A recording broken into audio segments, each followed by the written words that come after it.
Une double fracture nord-sud à l'échelle du continent américain oppose les deux grandes puissances du Nord à l'Amérique latine.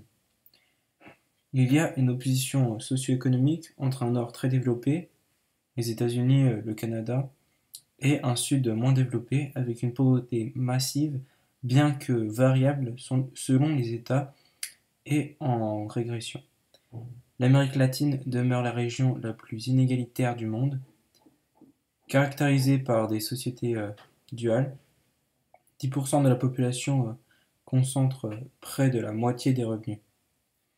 Il y a aussi une césure culturelle entre une ère anglo-saxonne au nord et une ère latine au sud, plus métissée. Mais l'influence latino-américaine progresse rapidement aux États-Unis, conséquence d'une importante immigration légale et illégale. Cela entraîne des tensions surtout liées à l'hégémonie des États-Unis.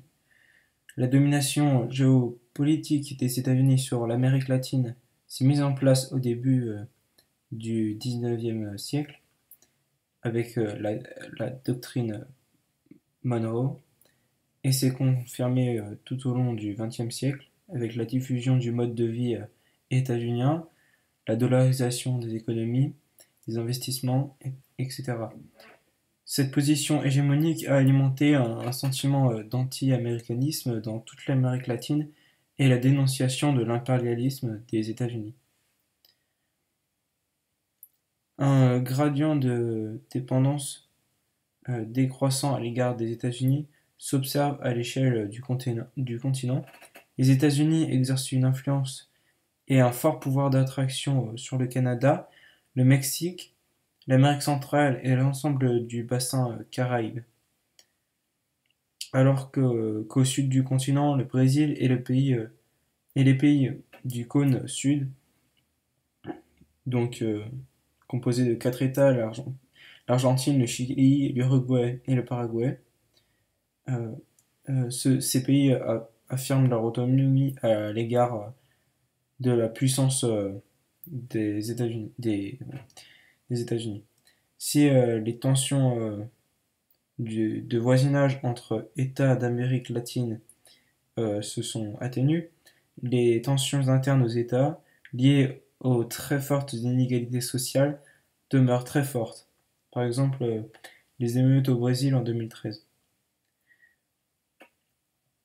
Ce qui entraîne des logiques d'intégration du Nord, à l'initiative des États-Unis. Cette logique consiste à étendre le libre-échange par l'ouverture des frontières. Depuis 1994, l'ALENA regroupe les États-Unis, le Canada et le Mexique. En revanche, l'ambition des États-Unis d'une intégration continentale fondée sur le libre commerce de l'Alaska à la Terre de Feu se heurte à l'opposition des pays du sud du continent, en particulier du Mercosur. L'Amérique latine est à la recherche du développement du bloc régional afin notamment de s'affranchir de la tutelle des États-Unis. Le Brésil est un acteur décisif des processus d'intégration régionale. Le Mercosur, créé en 1991, est une union économique issue du rapprochement entre le Brésil et les pays du cône sud. Les États d'Amérique andine s'y sont associés et l'ensemble est en forte croissance.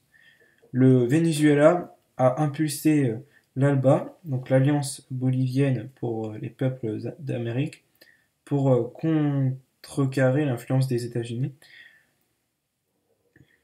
La CELAC, Communauté des États latino-américains et des Caraïbes, née en 2011, est un forum de concertation politique et économique du bloc régional Amérique latine-Caraïbes. Concrètement, l'intégration se décline sur un ensemble de grands projets, couloirs bi-océaniques, de transports multimodiaux, nouvelles logiques portuaires et fluviales, par l'Amazone, la voie fluviale Panama-Paraguay et leurs connexions multiples.